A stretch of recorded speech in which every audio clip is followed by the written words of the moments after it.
நண்பா, நமது ஒவ்வொருவரின் மனைவியும் கடிகாரம் போல் ஓடிக்கொண்டிருப்பதால் தான்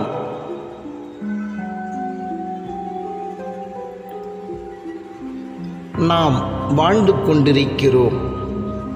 ஓடும் கடிகாரம் நின்றுவிட்டால் அன்றே நமது நேரமும் கெட்டுவிடும்.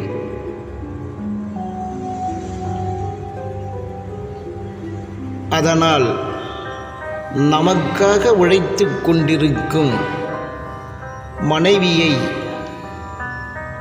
நன்றாக பார்த்து கொள்வோமே.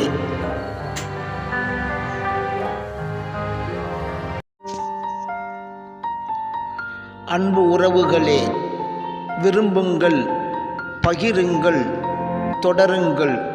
அன்புடன் தமிழ்த்தங்கராஜ்.